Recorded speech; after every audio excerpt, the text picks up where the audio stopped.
Welcome to the Promethean Podcast. I'm your host, Daniel Young. The top story of the May edition is the groundbreaking start of the Superior Credit Choice Union Stadium. UWS Chancellor Renee Wachter says the arrival to this date was a long process. The journey to this organization has been marked by meticulous planning and unwavering dedication by many people and organizations since 2018, when the stadium was identified as a top campus priority for its far-reaching impact on academic courses, athletics, recreation programs, and community engagement, said Wachter. We will talk more about this later in the podcast. Meanwhile, in other Promethean news, there will be a tuition increase in November. The Promethean reported that universities under the UW system would see an increase in tuition for the first time in 10 years. Each university saw an increase for 2023-2024, with an average being 4.9%.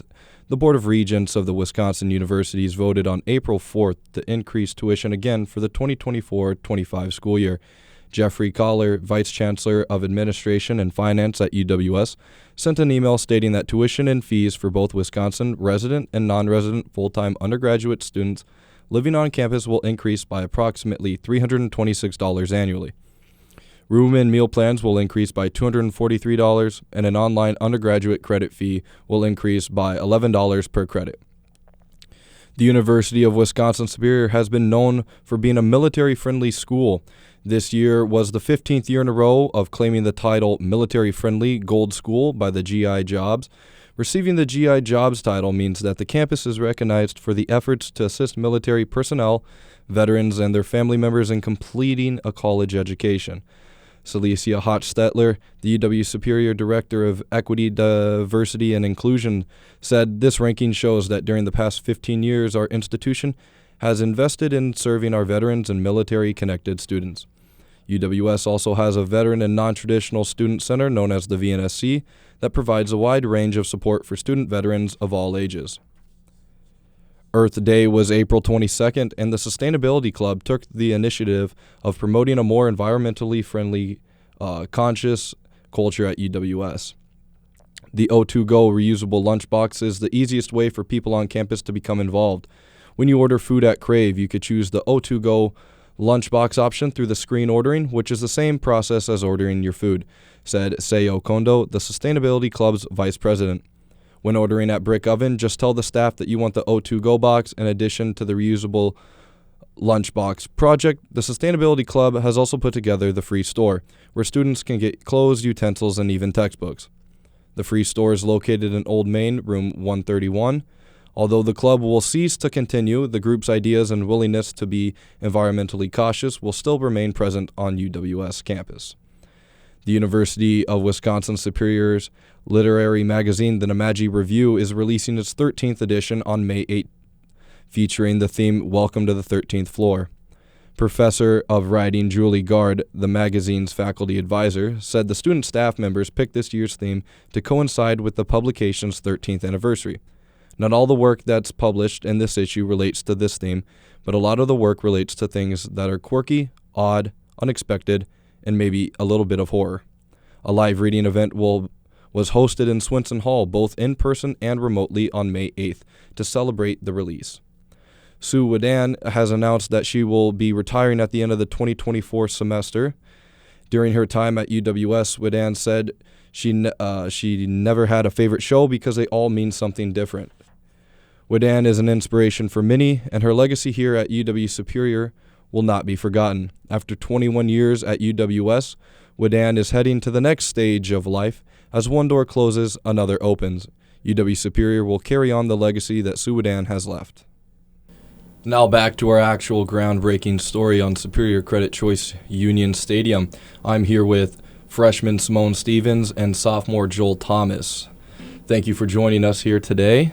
Simone, I do know that you run track here on campus, and Joel, you're also a men's soccer player, and this was your first year competing in track, right? Yeah, that's correct.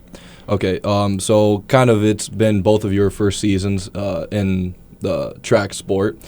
So give me a little bit about what was your experience, how the season go for you personally, and what you expect for the future. Well, I mean, it was very different for me because, I feel like, especially for conference, because they like put you in a bunch of different events so you can score the most points for your team. So that was a little different for me. But I think it was overall a really fun experience. Like, I met like so many new people, and like just building like the team and like meeting like everyone. It was really fun overall. Yeah, I mean, 2 UMAC conferences, one. I mean, it can't be a bad season, back to really. back. It was good. Yeah, there we go.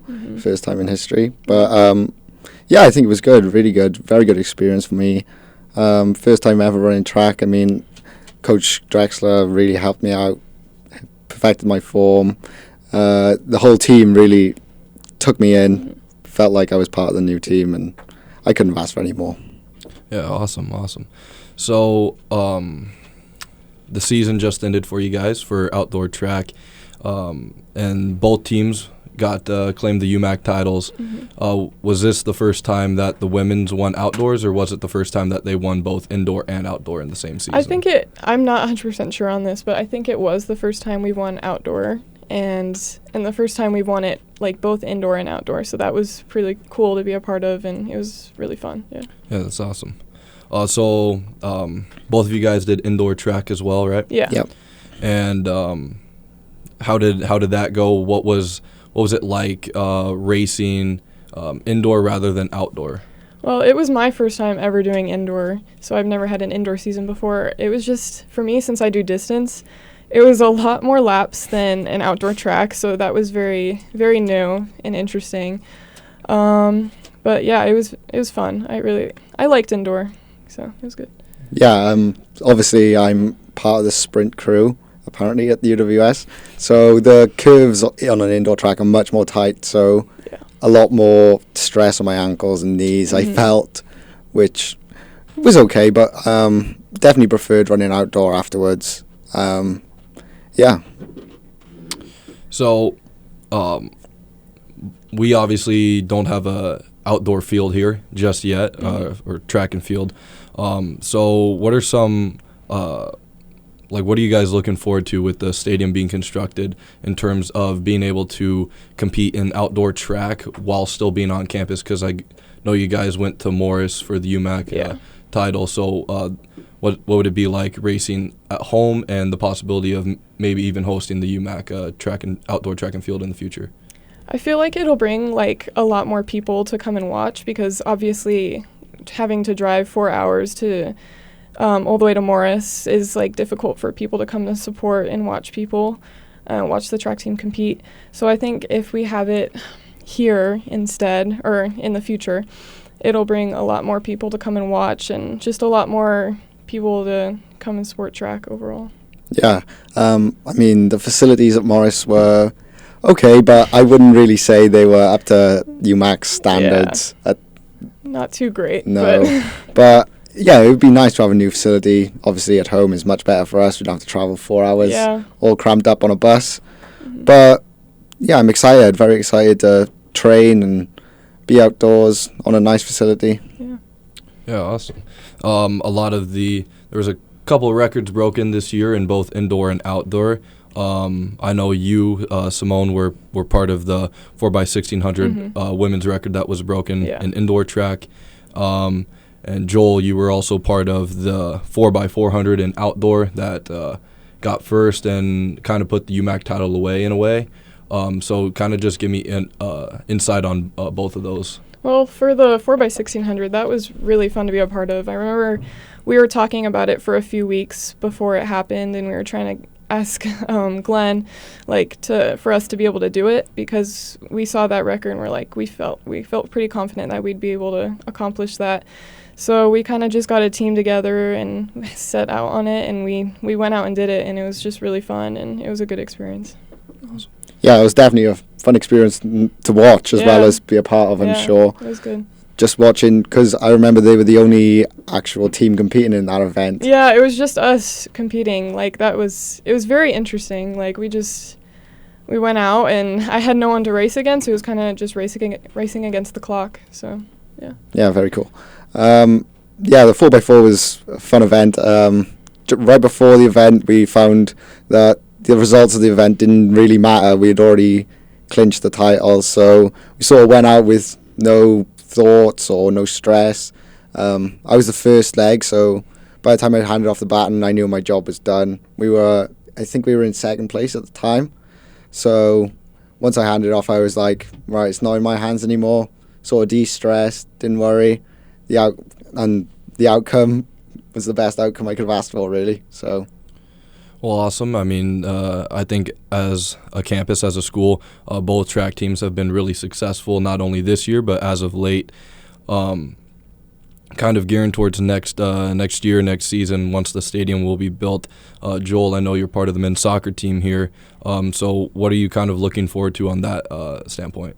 Yeah, I mean, we've been playing at the high school for my last 2 years, which has been an interesting experience. It's not the greatest facility. The turf sometimes, it doesn't play to our strengths, I wouldn't say. It'd be nice to have our own sort of environment where we can call home, have people come, watch, support, just be 2 steps away from campus. It'd be very nice to have a new facility which plays to our strengths, really, I think. Yeah, no, I completely agree. I'm looking forward to next year. Just trying to see the amount of people that will come to the facility. I know we do get a decent amount of support coming to the high school games, but just being that much closer, being on campus, I do feel like it's going to allow more access for students to get there, especially ones that don't have cars. So I wouldn't be surprised if the stands are packed for not only soccer, but also track as well, as we're kind of the more dominant sports on campus. So, Joel, you're from Wales, as Yes. I already knew, but so the audience can kind of get a little bit more about you. So what brought you to Superior? I know it's probably soccer, but then also what made you want to join track? I came to the US on a sort of through an agency.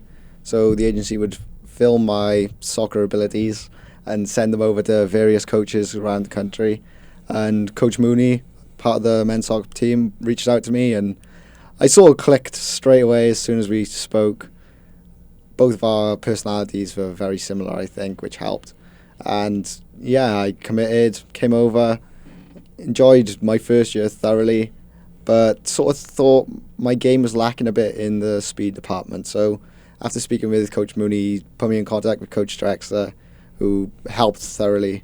And I mean, I've seen improvements from my soccer ability already through track, which has been really fun to experience and almost feel within myself. Yeah, no, that's awesome. You were able to kind of find what you wanted to improve on, and you were able to have the resources here to help you improve for not only your main sport, but also learn and kind of become one of the main competitors in track as well.